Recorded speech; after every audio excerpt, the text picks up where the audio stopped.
الحمدللہ رب العالمین والصلاة والسلام علی سید الانبیاء والمرسلین اما بعد فاعوذ باللہ من الشیطان الرجیم بسم اللہ الرحمن الرحیم الصلاة والسلام علیک یا رسول اللہ وعلی آلک واصحابک یا حبیب اللہ الصلاة والسلام علیک یا نبی اللہ وعلی آلک واصحابک یا نور اللہ۔ مدنی چینل کے ناظرین، دارالفتاح اہل سنت کے براہ راست سلسلے میں ایک مرتبہ آپ کو پھر مرحبا کہتے ہیں، خوش آمدید کہتے ہیں، اور بدھ کی صبح ہونے والا ہمارا یہ سلسلہ بالخصوص USA کینیڈا کے ناظرین کے لیے اور بالعموم پاکستان اور دنیا بھر کے ناظرین کے لیے پیش کیا جاتا ہے۔ گزشتہ 2 ہفتوں سے ہم ایک خاص موضوع پر کلام کر رہے ہیں، آپ کے سوالات بھی شامل سلسلہ کر رہے ہیں، اور وہ موضوع ہے ہمارا آئی ٹی ڈپارٹمنٹ سے متعلق ہم جو ہے وہ شرعی مسائل پر جو ہے وہ آپ کی کالز کو شامل کرتے ہیں اور اس کے اوپر شرعی رہنمائی جو ہے وہ دیتے ہیں۔ آج بھی انشاءاللہ اسی موضوع کے اوپر ہم اپنا کلام جاری رکھیں گے۔ ابتداءً درود پاک کی فضیلت سنتے ہیں۔ چنانچہ نبی رحمت شفیع امت صلی اللہ تعالی علیہ وآلہ وسلم نے ارشاد فرمایا، جس نے مجھ پر ایک بار درود پاک پڑھا اللہ عز و جل اس پر 10 رحمتیں نازل فرماتا ہے، اور جو مجھ پر 100 مرتبہ درود پاک پڑھے اللہ تعالیٰ اس پر 100 رحمتیں نازل فرماتا ہے، اور جو 10 مرتبہ درود پاک پڑھے اللہ تبارک و تعالیٰ اس پر 100 رحمتیں نازل فرماتا ہے، اور جو مجھ پر 100 مرتبہ درود پاک پڑھے اللہ عز و جل اس کی دونوں آنکھوں کے درمیان لکھ دیتا ہے کہ یہ نفاق اور جہنم کی آگ سے آزاد ہے، اور اسے بروز قیامت شہداء کے ساتھ رکھے گا۔ صلو علی الحبیب صلی اللہ تعالی علی محمد صلی اللہ علیہ وآلہ وسلم۔ بہت ہی مبارک مہینہ ماہ شعبان المعظم جاری اور ساری ہے، اور تمام مسلمان گویا کہ رمضان المبارک کے انتظار میں ہیں کہ کب وہ مبارک گھڑی آتی ہے کہ رمضان کے چاند کا اعلان ہوتا ہے، اور اس سے پہلے ماہ شعبان کے اندر بھی ایک بہت ہی بابرکت رات آتی ہے، اور فیصلوں کے اعتبار سے بڑی اہم رات ہے، شب قدر، شب براءت کی رات ہے کہ اس رات کے اندر فیصلے ہوتے ہیں زندگی سے متعلق، موت سے متعلق اور بہت سارے امور سے متعلق۔ تو ہمیں اس کی بھی تیاری کرنی چاہیے، اور چاہیے کہ اللہ تبارک و تعالی سے اپنے سابقہ گناہوں کی معافی بھی مانگے، اور آئندہ کی زندگی نیکیوں میں گزارنے کا پختہ ارادہ اور عزم بھی کریں، اور اللہ تبارک و تعالی سے دعا گو بھی رہیں، اور نہ صرف دعا بلکہ اپنے عمل کے ذریعے سے بھی اس چیز کی طرف ہم بڑھیں، تاکہ جو دعا کریں تو اس کے ساتھ ساتھ عمل کر کے بھی رب کی بارگاہ میں پیش کریں۔ اگرچہ رب کی عمل کی توفیق رب تعالیٰ کی جانب سے ہی ملتی ہے، لیکن بہرحال بندے کو کرنا ہوتا ہے، بندے کو رب تعالیٰ نے جو اختیار دیا ہے اس کے مطابق اسے بہرحال بڑھنا ہوتا ہے اور گناہوں سے باز رہنا ہوتا ہے۔ انٹرنیٹ کی دنیا کے اوپر ہم بات کریں یا آئی ٹی کے ڈپارٹمنٹ سے متعلق بات کریں تو فی زمانہ جہاں اس پر گناہوں کی صورتیں ہیں وہیں پر اس کے بہت سارے ذرائع نیکی کے بھی ہیں، اور نہ صرف عام نیکی بلکہ صدقہ جاریہ والی نیکیاں بھی آپ کما سکتے ہیں، اور بہت ساری عبادات کی جس کے لیے پہلے زمانے میں ہم یہ سوچا کرتے تھے کہ اس کے لیے ہمیں کسی جگہ پر بیٹھ کر یہ کام کرنا ہوگا، یا ہمیں اس کے لیے کوئی چیز درکار ہوتی تھی۔ مثال کے طور پر تلاوت قرآن کریم کے لیے ہمیں قرآن کریم کی حاجت ہوا کرتی تھی کہ اسے دیکھ کر پڑھا کرتے تھے، ہر جگہ قرآن کریم لے جانا ممکن نہیں ہوتا تھا، یا اسے لے جانے کے بعد سنبھال کر حفاظت کے ساتھ ادب کے ساتھ کسی مقام پر رکھنا ممکن نہیں ہوتا تھا، بسوں وغیرہ کے اندر جو ہے وہ کئی چیزوں کے اندر جو ہے وہ حرج واقع ہوتا تھا۔ تو قرآن کریم کی اپلیکیشنز کے ذریعے سے، اسی آئی ٹی کے ذریعے سے ہمیں یہ سہولت بھی ملی کہ ہم قرآن کریم جہاں چاہیں پڑھ سکتے ہیں، اپنے موبائل میں ایپ کھول کر جو ہے وہ پڑھ سکتے ہیں۔ دعوت اسلامی کی بھی ایپ موجود ہے، اور نہ صرف پڑھ سکتے ہیں بلکہ پڑھنا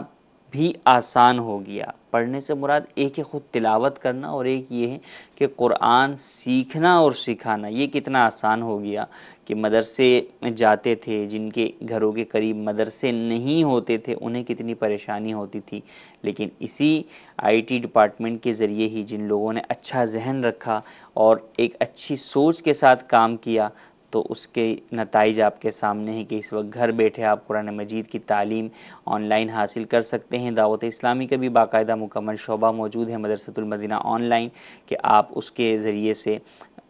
آپ وہاں پر جو ہے وہ رجسٹر ہو سکتے ہیں، ایڈمیشن لے سکتے ہیں، اور آپ بذریعہ انٹرنیٹ اور مختلف اپلیکیشنز یا سافٹ ویئرز کے ذریعے سے آپ قرآن کریم کی تلاوت بھی سیکھ سکتے ہیں، درست قواعد اور مخارج کے مطابق سیکھ سکتے ہیں۔ تو اس کی بھی بالکل کوشش کرنی چاہیے کہ کم از کم قرآن مجید مسلمان پر اتنا سیکھنا تو فرض ہے کہ جتنا نماز میں پڑھنا فرض ہے، یعنی ایک آیت مبارکہ اور کم از کم سورہ فاتحہ اور 3 چھوٹی آیتیں سیکھنا واجب، کیونکہ اس کا نماز میں پڑھنا بھی واجب ہے۔ ماہ رمضان المبارک جو ہے وہ قریب ہے۔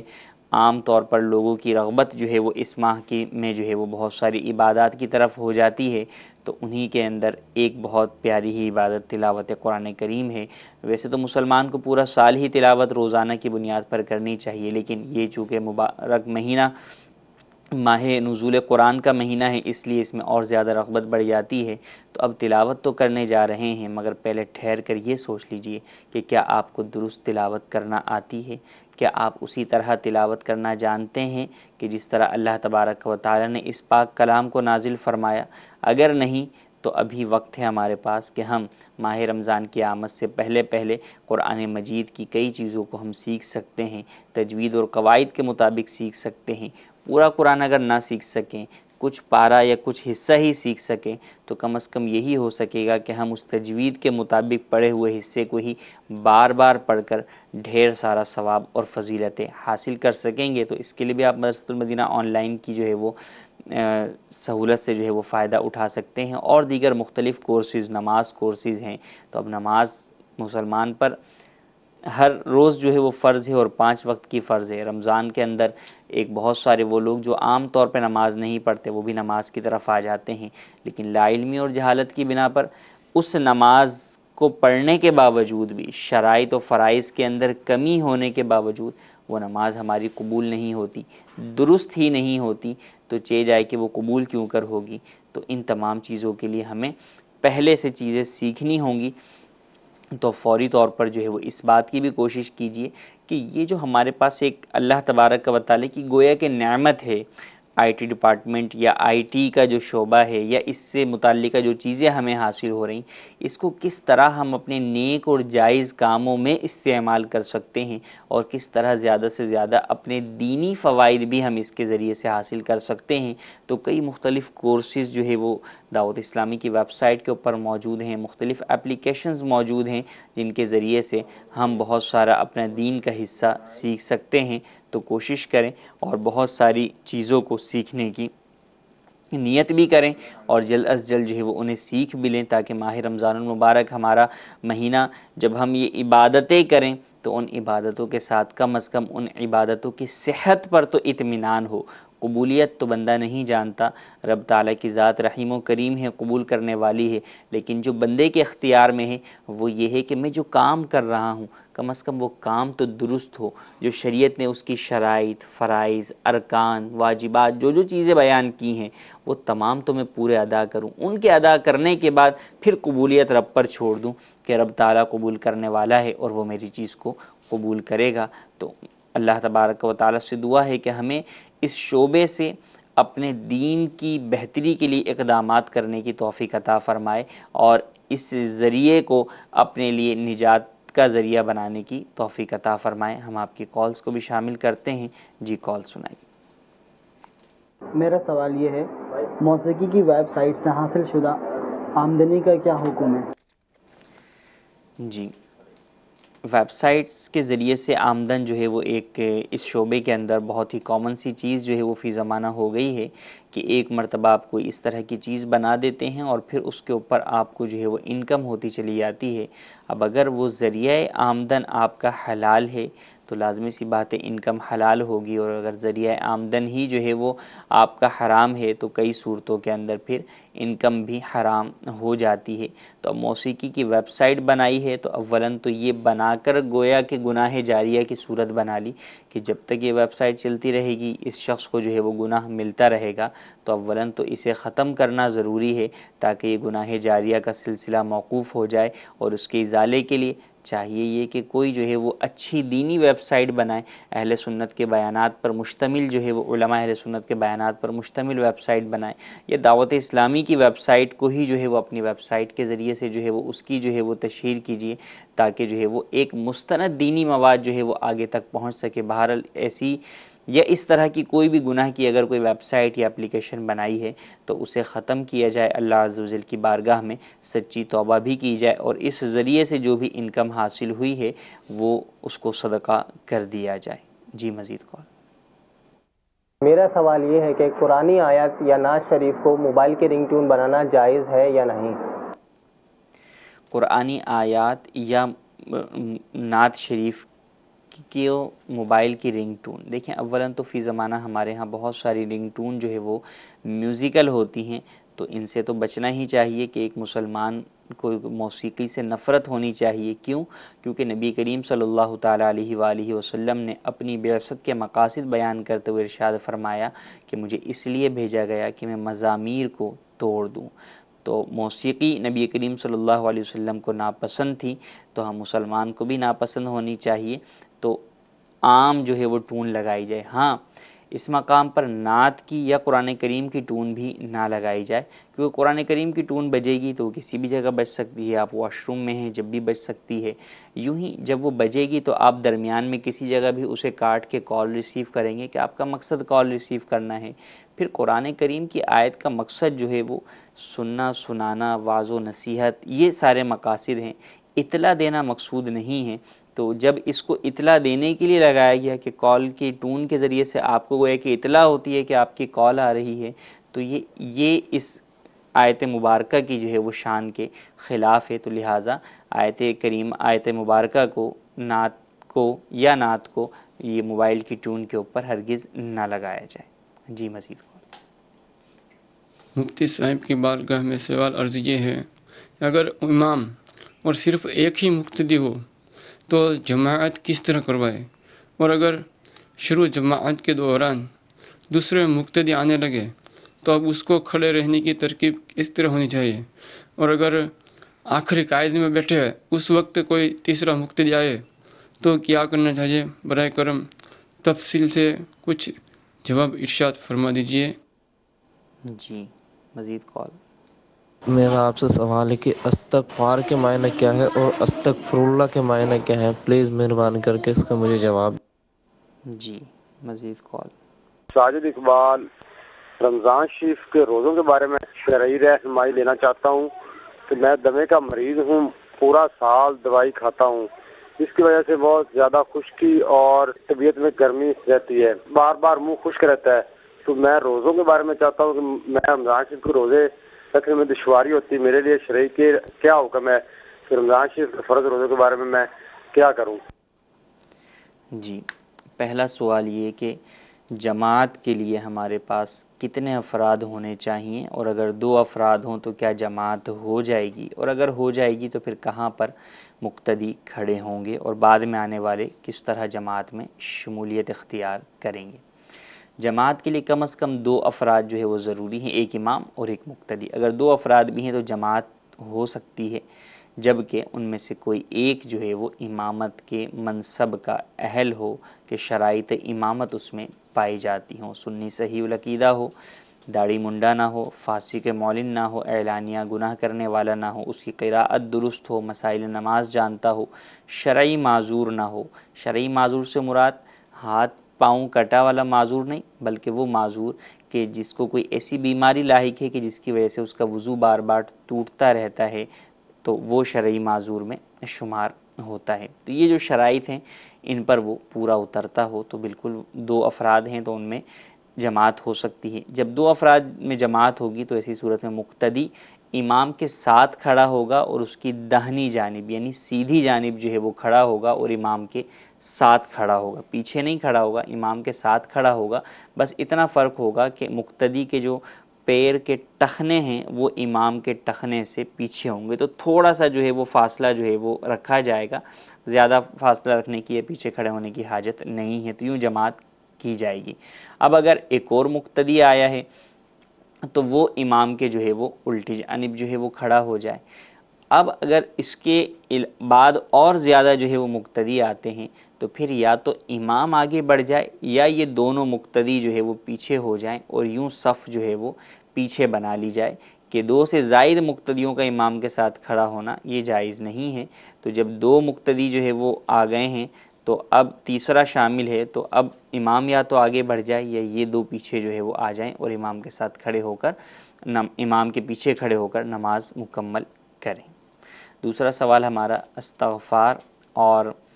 استغفر اللہ کا کیا مطلب ہے؟ استغفار نہیں، استغفار جو ہے وہ لفظ ہے، یعنی مغفرت چاہنا، اور استغفر اللہ کا مطلب اللہ تبارک و تعالی سے میں مغفرت چاہتا ہوں، میں مغفرت کا طلبگار ہوں۔ تو کہا جاتا ہے کہ استغفار کریں، یعنی اللہ تبارک و تعالی سے مغفرت چاہیں، اور استغفر اللہ یہ استغفار ہے کہ ان الفاظ کے ذریعے سے گویا بندہ استغفار کرتا ہے کہ استغفر اللہ، کہ میں جو ہے وہ اللہ تبارک و تعالی سے مغفرت چاہتا ہوں۔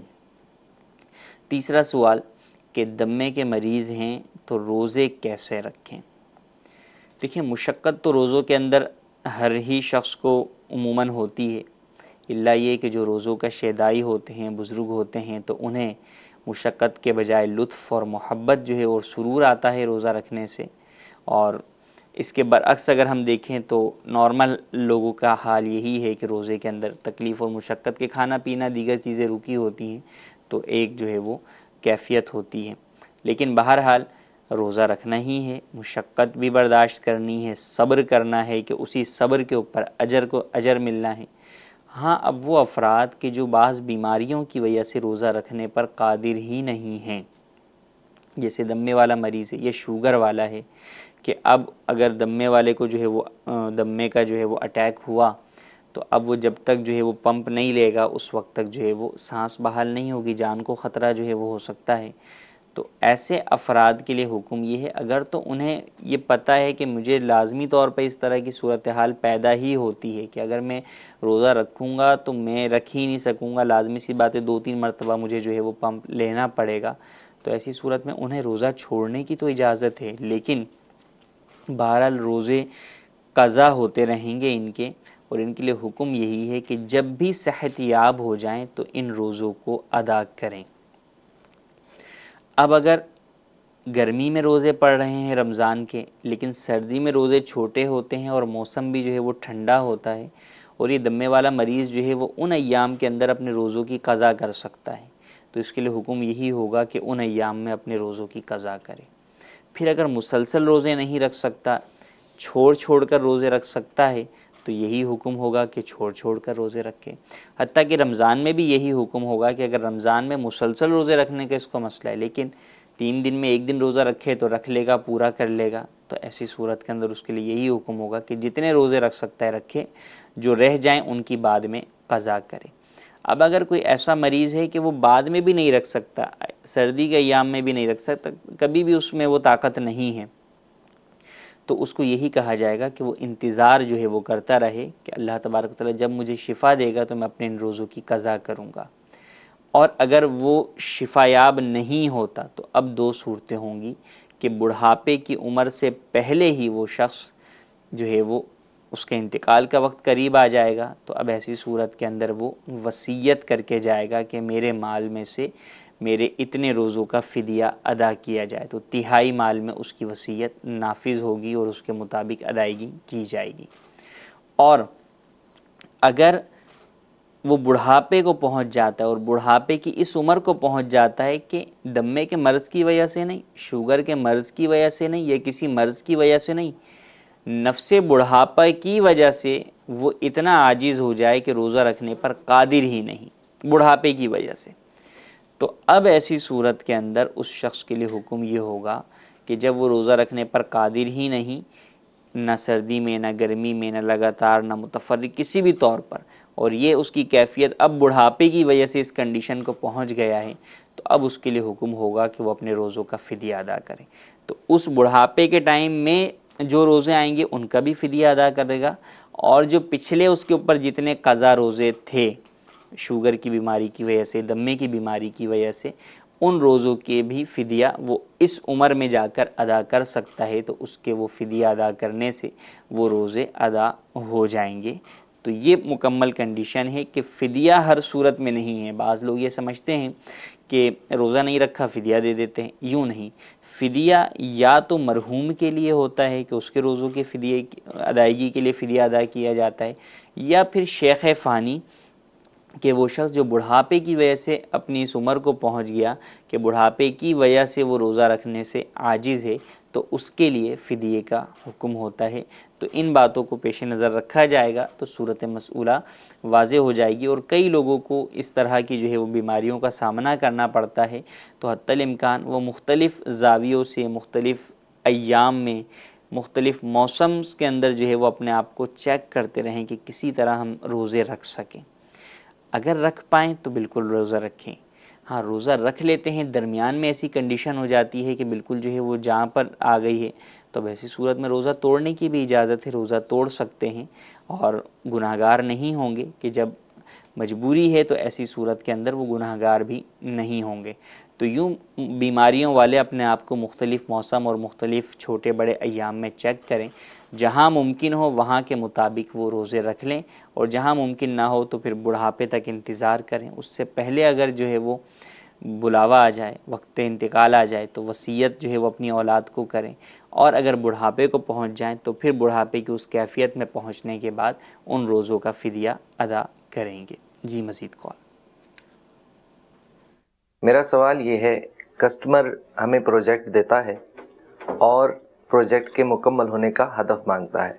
تو ہم احتیاطاً کچھ دنوں کا مارجن رکھ کر انہیں ہدف دے دیتے ہیں، ایسا کرنا کیسا ہے؟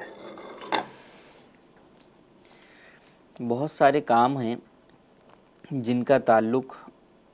وقت کے ساتھ ہوتا ہے، ٹائم باؤنڈیڈ ہوتے ہیں، اور جن کا بعض وہ ہیں کہ جن کا تعلق جو ہے وہ کام کے ساتھ ہوتا ہے۔ اچھا، ایک تو یہ ہے کہ کوئی آپ کو جو ہے وہ ہائر کرتا ہے وقت کے اوپر کہ اس وقت میں 8 سے 4 میں آپ میرا یہ کام کریں، اور 1 مہینے کے لیے آپ ہائر ہیں، یہ ایک الگ صورتحال ہے۔ اور جو اس طرح پروجیکٹ بیسز آگے دیے جاتے ہیں، ایکچولی یہ وقت پر اجارہ نہیں ہوتا، یہ کام پر اجارہ ہوتا ہے۔ جب کام پر ہے تو وہ کام آپ جب کر کے دیں گے تو پیسوں کا مستحق ہوں گے، کام نہیں کر کے دیں گے تو پیسے آپ کو نہیں ملیں گے۔ لیکن بہرحال وہ کام کی چیز، کام کا اجارہ بھی باؤنڈیڈ وقت کے ساتھ ان معنوں میں ہوتا ہے کہ یہ نہیں کہ جناب زندگی میں کبھی بھی یہ کام کر کے دے دینا۔ ہر شخص جو بھی کوئی کام کروانا چاہتا ہے اس کو کسی نہ کسی وقت ہی اس کام کی ضرورت ہوتی ہے، کہ اگر اس وقت پر اس کو نہ ملے تو ایسی صورت کے اندر اس کے لیے وہ بیکار ہو جاتا ہے، وہ کام کا نہیں رہتا۔ تو اس لیے وقت باؤنڈ کیا جاتا ہے دونوں جانب سے، تاکہ جھگڑا بھی نہ ہو اور وہ چیز وقت پر ڈیلیور ہو سکے۔ تو اس میں تو کوئی حرج نہیں ہے، دونوں جانب سے ہی وقت دیا جانا چاہیے، اور وہ وقت وہ دیا جائے کہ جس کے اندر آپ واقعی سامنے والے کو ڈیلیور بھی وہ چیز کر سکیں، تاکہ آپ کی زبان بھی خراب نہ ہو، اور جو ایک مسلمان کا آپس میں جو باہمی عقد ہے، ایگریمنٹ ہے، وہ بہرحال اپنی جگہ پر قائم اور دائم رہے، اور اس میں کسی بھی قسم کا اختلاف یا نزاع کی صورت پیدا نہ ہو۔ ہاں، یہاں پر ایک سوال یہ پیدا ہوتا ہے کہ بعض لوگ جب اس سے لیٹ کام جو ہے وہ دیتے ہیں، مثال کے طور پہ 5 دن کا پروجیکٹ تھا، 6 دن دیا گیا یا 7ویں دن دیا گیا، اب سامنے والا اس پروجیکٹ کو لیتا تو ہے، لیکن وہ کہتا ہے کہ اب چونکہ تم نے لیٹ دیا ہے لہٰذا میں اس میں جو ہے وہ تمہارے پیسے کاٹ کر تمہیں دوں گا۔ یہ صورت جو ہے وہ بعض صورتوں کے اندر جرمانے کی سی بن جاتی ہے، کہ گویا کہ آپ اس پر پینلٹی لگا رہے ہیں، یا تو آپ وصول ہی نہ کریں کہ نہیں آپ سے میں نے 5 دن کی بات کی تھی، آپ نے وہ چیز کر دی تو ٹھیک ہے، نہیں کر دی تو ٹھیک ہے، اب مجھے جو ہے وہ نہیں چاہیے، یا تو ایک یہ والی صورت ہے۔ لیکن جب آپ اسے وصول کر رہے ہیں، لے رہے ہیں، اب اس میں جو ہے وہ آپ کا کہ نہیں چونکہ لیٹ دیا ہے تو اب اس کے اوپر جو ہے وہ پیسے چارج کیے جائیں گے، یہ بعض صورتوں کے اندر جرمانہ بن جاتا ہے۔ تو یہ جرمانہ اگر ہے تو پھر ناجائز اور گناہ ہے، کیونکہ اسلام میں جرمانے کی اجازت نہیں ہے۔ باقی مزید اس کی اور دیگر صورتیں بھی ہو سکتی ہیں، تو وہ جو صورت مسئولہ کسی کو درپیش ہوگی اس کے لیے دارالافتاء اہل سنت سے بالمشافہ ملاقات کیجیے۔ جی فرمائیں مزید۔ محمد اویس رضا اتاری مفتی صاحب کی بارگاہ میں عرض ہے کہ میرا ایک یوٹیوب پہ چینل ہے جس پہ میں اسلامک ویڈیوز اپلوڈ کرتا ہوں، ان پر اشتہارات چلتے ہیں جن میں کچھ اشتہارات میوزک والے ہوتے ہیں، تو کیا ان کے ذریعے جو پیسے ملتے ہیں وہ جائز ہیں؟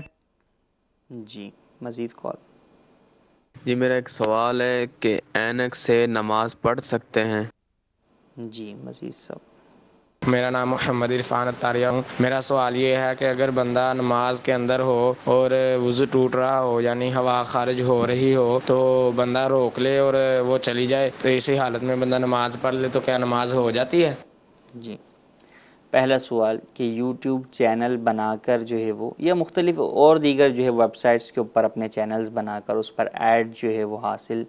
لگوانا اور اس کے ذریعے سے انکم کمانا۔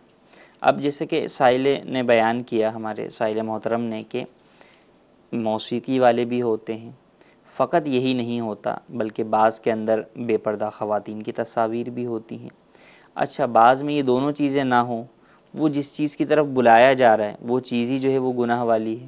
انشورنس کی طرف بلایا جا رہا ہے، سود کی طرف جو ہے وہ بلایا جا رہا ہے، ایڈ کے اندر سود کی ترغیب دی جا رہی ہے، سیونگ اکاؤنٹ کھولنے کی طرف مثال کے طور پہ کہا جا رہا ہے، یا لاٹری کیا کوئی ایڈ ہے وہ، یا اور کوئی جو ہے وہ ناجائز و حرام چیز کا جو ہے وہ ایڈ ہے، تو بہرحال یہ ساری چیزیں ایڈ کے اندر پائی جاتی ہیں، اور پھر اس چیز کو چیک کرنا کہ یہ جو ایڈ لگایا گیا ہے یہ ایڈ شرعی ہے یا غیر شرعی ہے، اور غیر شرعی کو اسکپ کروانا اور صرف شرعی سے مراد یہ کہ جائز ہے اس کو ہی لگوانا، یہ چینل والے کے اختیار میں نہیں ہوتا، بلکہ یہ اس سے اوپر جو کمپنی ہے یہ اس کے اپنے اختیار میں ہوتا ہے۔ میری معلومات کے مطابق آپ کیٹیگریز تو سلیکٹ کر سکتے ہیں، لیکن اس کیٹیگری کے اندر بھی مزید کہ یہ والی چیز آئے یہ والی چیز نہ آئے، یا یہ والا کیوں آیا ہوا اسے ہٹا دیں، یہ آپ کے اختیار میں نہیں ہوتا۔ تو اسی وجہ سے ایڈ کے ذریعے سے جو بھی کمائی کے ذریعے فی زمانہ رائج ہو رہے ہیں اس انڈسٹری کے اندر، اس کی علماء اجازت نہیں دیتے، کہ کئی صورتوں کے اندر یہ ناجائز و گناہ ہے کہ یہ گناہ پر مدد کرنے والا بن رہا ہے، تعاون علی الاسم کر رہا ہے، حالانکہ اللہ تبارک و تعالی نے قرآن مجید میں ارشاد فرمایا وَلَا تَعَاوَنُوا عَلَى الْإِثْمِ وَالْعُدْوَانِ، کہ گناہ اور ظلم و زیادتی کے کاموں پر ایک دوسرے کی مدد نہ کرو۔ تو مسلمان کا کام دوسرے مسلمان کو بھلائی پر مدد کرنا ہے، وَتَعَاوَنُوا عَلَى الْبِرِّ وَالتَّقْوَىٰ، کہ بر نیکی اور تقوی کے کام پر ایک دوسرے کی باہمی مدد کرو۔ تو بھلائی کے کام پر مدد کرنا ہے، گناہ کے کام پر مدد نہیں کرنا، تو لہٰذا یہ چینلز وغیرہ بنا کر یوں اس پر انکم کے ذرائع کو اختیار کرنا اس کی ہرگز اجازت نہیں ہے، اور اگر اب تک کوئی ذریعہ اختیار کیا گیا ہے تو اس کی آمدن کو صدقہ کر دینا ہی بہتر ہے۔ مزید تفصیل کے لیے دارالافتاء اہل سنت میں رابطہ فرمائیں۔ دوسرا سوال ہمارا کہ عینک لگا کر نماز ہو جاتی ہے یا نہیں ہے؟ چشمہ لگا کر نماز پڑھیں گے تو نماز ہو جائے گی، جبکہ چشمہ سجدہ کرنے میں رکاوٹ نہ بنے۔ اگر سجدہ کرنے کے اندر ماتھے یا ناک کی ہڈی جمنے میں رکاوٹ بنتا ہے تو پھر جو ہے وہ اتارنے کا حکم ہوگا، اور اگر رکاوٹ نہیں بنتا تو پھر نماز ہو جائے گی۔ تیسرا سوال ہمارا کہ نماز میں اگر وضو ٹوٹ رہا ہو اور بندہ جو ہے وہ روک لے تو کیا حکم ہے؟ اگر شدت جو ہے وہ پائی جا رہی ہے اور اس حالت کے اندر بندہ نماز پڑھ لیتا ہے تو نماز تو ہو جائے گی، لیکن مکروہ تحریمی ہوگی، ایسی نماز کا لوٹانا واجب ہے۔ نماز سے پہلے یہ کیفیت ہو اور اس حالت میں نماز شروع کی وہ بھی جائز نہیں ہے۔ نماز کے درمیان یہ کیفیت ہو گئی اور اسے کنٹینیو رکھے ہوئے ہیں تو یہ بھی نماز مکروہ تحریمی ہو گئی، نماز کو لوٹانا واجب ہے۔ اگر ایسی کیفیت ہو تو نماز توڑ سکتے ہیں، یہاں پر نماز توڑنے کی اجازت ہے کہ وضو کر کے اپنی حاجت سے فارغ ہو کر وضو کر کے دوبارہ جو ہے وہ نماز ادا کریں، کیونکہ اگر اس طرح پڑھ بھی لی تو بھی بہرحال بعد میں آپ کو دوبارہ اس نماز کو لوٹانا ہوگا۔ اب اگر وقت میں گنجائش موجود ہے تو نماز توڑ لیں اور حاجت سے فارغ ہو کے وضو کر کے دوبارہ پڑھ لیں، اور اگر یہ دکھ رہا ہے کہ نہیں وقت ہی اتنا سا ہے کہ اب اگر وضو توڑ کے جو میں نماز توڑ کے جاؤں گا اور حاجت سے فارغ ہو کے واپس آؤں گا تو نماز ہی قضا ہو جائے گی، تو اب نماز مکمل کر لیں اور پھر بعد میں اس نماز کا اعادہ کر لے۔ جی مزید کال۔ محمد مدین سنت میں میرا یہ سوال عرض ہے کہ 4 رکعت کی نماز میں اگر تیسری رکعت میں کوئی سورت بندہ ملا لیتا ہے کیا سجدہ سہو کرنا پڑے گا؟ جی مزید کال۔ ابراہیم بات کر رہا ہوں، کبوتر رکھنے جائز ہیں گھر میں؟ جی مزید کال۔ حضرت صاحب یہ ذرا رہنمائی فرمائیں کہ میں دکانداری کرتا ہوں تو میں یہ پوچھنا چاہ رہا ہوں کہ کیش کا ریٹ ہم کوئی اور وصول کرتے ہیں اور ادھار کا ایک ریٹ کوئی اور ہوتا ہے۔ فرض کرے ایک چیز ہے وہ کیش پہ ہم 7,000 کی دیتے ہیں اور ادھار پہ ہم 1 مہینے بعد ادھار ہوتا ہے تو اس کا ہم 8,000 روپیہ لیتے ہیں، یہ جائز ہے یا ناجائز ہے؟ جی پہلا سوال یہ کہ 4 رکعت والی نماز میں تیسری رکعت کے اندر سورت پڑھ لی تو کیا حکم ہے؟ دیکھیں سنن و نوافل اور وتر کی تو تمام رکعتوں میں ہی جو ہے وہ سورت ملانا واجب ہے سورہ فاتحہ کے ساتھ۔ عمومی طور پہ یہ سوال فرضوں سے متعلق ہوتا ہے کہ فرضوں کی پہلی 2 رکعتوں کے بعد کے علاوہ جو 2 رکعتیں ہیں آخر والی، ان میں اگر کسی میں سورت ملا لی تو کیا حکم ہے؟ تو اگر سورت ملا لی تو کوئی حرج نہیں ہے، سجدہ سہو بھی واجب نہیں ہے، نماز ہو جائے گی، بلکہ منفرد کے لیے یعنی علیحدہ نماز پڑھنے والے کے لیے یہ سورت ملا لینا فرضوں کی آخری 2 رکعتوں میں مستحب ہے، ہاں امام کو منع ہے۔ دوسرا سوال کبوتر پالنا یا گھر میں رکھنا۔ کبوتر پالنا یا گھر میں رکھنا تو جائز ہے جبکہ ان کے دانے پانی کا اچھے طریقے سے خیال کیا جائے، جبکہ یہ فقط رکھنا یا پالنا ہی ہو، کبوتر بازی کا شوق نہ ہو، یہ کبوتر بازی نہ کرتا ہو، کیونکہ کبوتر بازی جو کرتا ہے وہ کئی گناہوں کے اندر مبتلا ہوتا ہے، سیٹی وہ مارتا ہے، آوازیں جو ہے وہ نکالتا ہے، کنکریاں وہ جو ہے وہ پھینکتا ہے، یا چھت پر اگر وہ اس طرح کرتا ہے تو دیگر گھروں کی جو ہے وہ بے پردگی ہوتی ہے، دوسروں کے کبوتروں کو جو ہے وہ پکڑنے کی جو ہے وہ اس کے اندر ایک صورت ہوتی ہے، تو کبوتر بازی کی اجازت نہیں ہے، اس سے علماء نے منع فرمایا ہے۔ ہاں ویسے ہی گھر میں پنجرے کے اندر جو ہے وہ کبوتر جو ہے وہ پال کر رکھے ہوئے ہیں اور ان کے دانے پانی کا اچھے طریقے سے خیال رکھتا ہے تو حرج نہیں ہے۔ تیسرا سوال ہمارا کہ کیش اور ادھار کے اندر ہم فرق رکھتے ہیں ریٹ کے اعتبار سے، کہ کوئی چیز کیش پر بیچتے ہیں تو سستی بیچتے ہیں، ادھار پر بیچتے ہیں تو مہنگی بیچتے ہیں، تو ایسا کرنا کیسا ہے؟ کہ فی نفسی ہی کسی چیز کی قیمت کا کیش پر جو ہے وہ کم ہونا اور ادھار پر زیادہ ہونا، جبکہ قیمت ہی اس چیز کی مقرر کی جائے تو اس میں حرج نہیں ہے، آپ کی چیز ہے، آپ جتنے میں جو ہے وہ چاہے بیچ سکتے ہیں۔ ہاں اگر تو آپ یہ کہتے ہیں کہ نہیں اس چیز کی قیمت تو 5,000 ہی ہے، لیکن چونکہ آپ 2 مہینے کے بعد پیمنٹ کر رہے ہیں لہٰذا آپ کو 2,000 اور دینے ہوں گے، اب آپ چیز کی قیمت نہیں بڑھا رہے، قیمت تو آپ 5,000 ہی کہہ رہے ہیں بلکہ مدت کے مقابلے میں آپ 2,000 روپے لے رہے ہیں، یہ لینا جائز نہیں۔ اور اگر آپ یہ کہہ دیتے ہیں کہ اس چیز کی قیمت ہی 7,000 روپے ہے، اگر آپ اس کو ادھار پہ خریدیں گے تو آپ اگر کیش پر خریدیں گے تو اس کی قیمت ہی 5,000 روپے ہے، تو ایسا کرنا جائز ہے۔ لیکن یہ تو فی نفسی ہی جو ہے وہ ہم نے ابتدائی بات کی کہ قیمت کا فرق، لیکن ادھار پر جو ہمارے ہاں اور دیگر صورتیں ہوتی ہیں کہ اگر وہ قیمت وہ جو مدت اختیار کی گئی کہ بھئی 2 ماہ بعد پیمنٹ کرنی ہے، وہ پیمنٹ 3 ماہ پہ چلی گئی، 4 ماہ پہ چلی گئی، تو اب پینلٹی لگائی جاتی ہے کہ جناب اب جو ہے وہ آپ کو اس طرح اور زیادہ پیسے دینے ہوں گے، یہ جائز نہیں ہے۔ یوں ہی قسطوں کا جو کاروبار لوگ کرتے ہیں اس کے اندر اور ناجائز شرطیں اس کے اندر موجود ہوتی ہیں، تو ان ناجائز شرطوں سے بہرحال بچنا ضروری ہے۔ جی مزید کال۔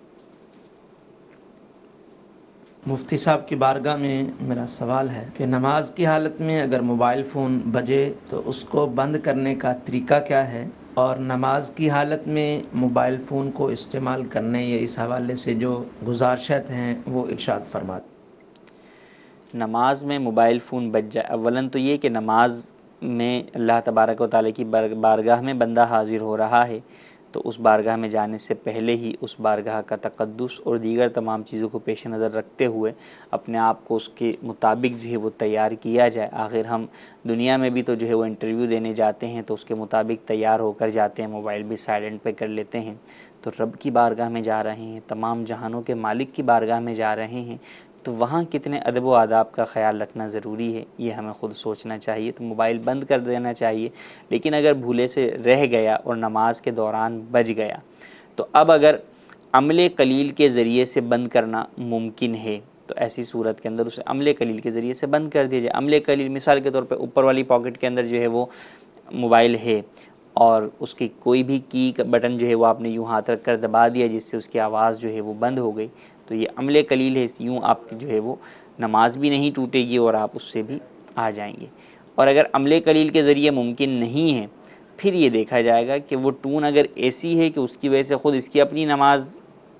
کی ساری توجہ خراب ہو رہی ہے، بلکہ جماعت کے ساتھ مسجد کے اندر جو ہے وہ موجود ہے اور وہ ٹون کی آواز جو ہے وہ سب نمازیوں کی جو ہے وہ نماز میں جو ہے وہ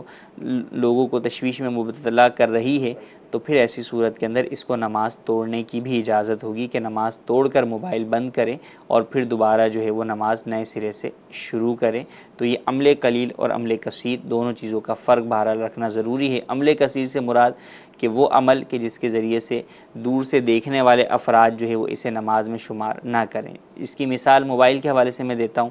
کہ جیسے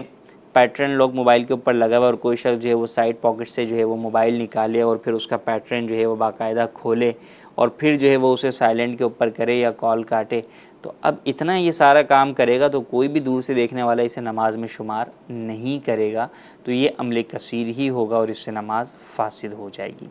ہمارے پاس ایک سوال جو ہے وہ موضوع سے متعلق جو ہے وہ میسیجز کے اندر بھی آیا ہوا ہے کہ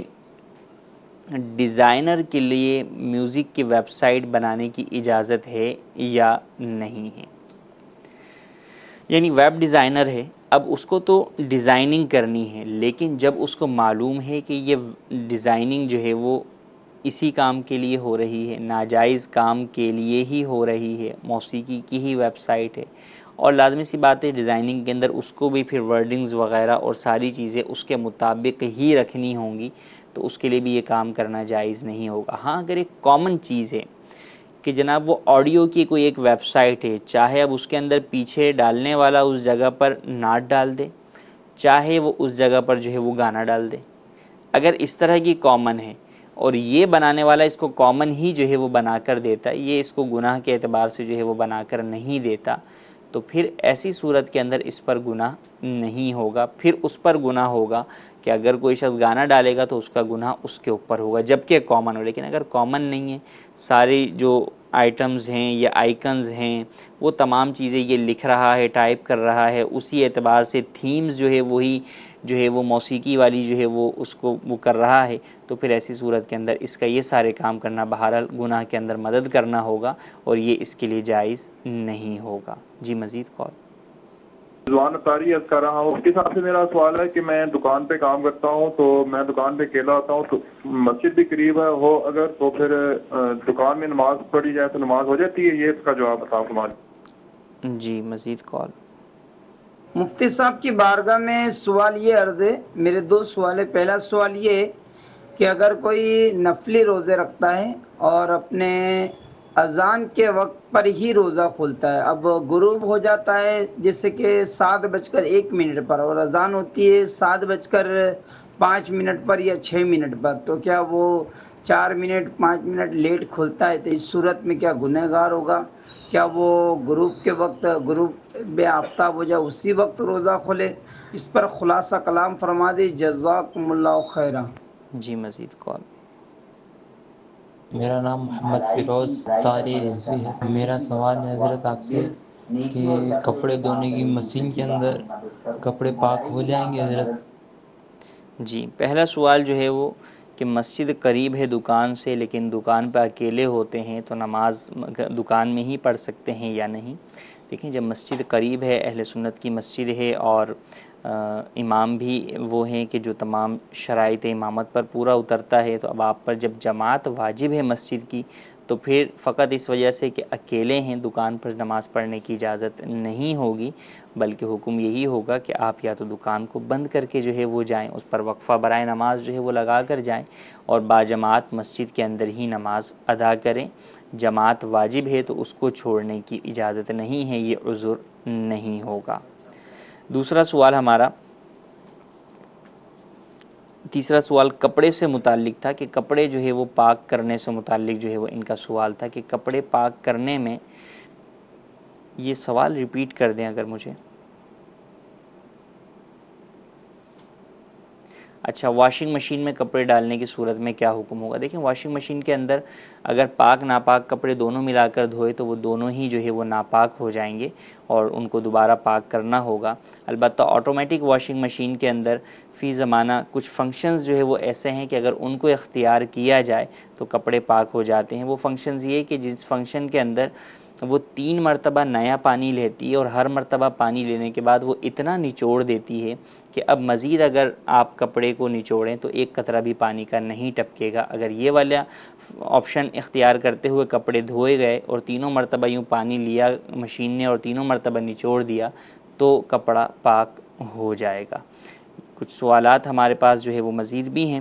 آئندہ جو ہے وہ انشاءاللہ ہم ایک نئے موضوع کے ساتھ حاضر ہوں گے، اور آج رات بھی دوبارہ دارالفتاء اہل سنت کا سلسلہ ہوگا بعد نماز مغرب، اسے بھی دیکھنے کی نیت کیجیے۔ اللہ تبارک و تعالی سے دعا ہے جو سنا اسے یاد رکھنے، اس پر عمل کرنے، اسے دوسروں تک پہنچانے کی سعادت نصیب فرمائے، آمین بجاہ النبی الامین۔ صلو علی الحبیب صلی اللہ تعالی علی محمد۔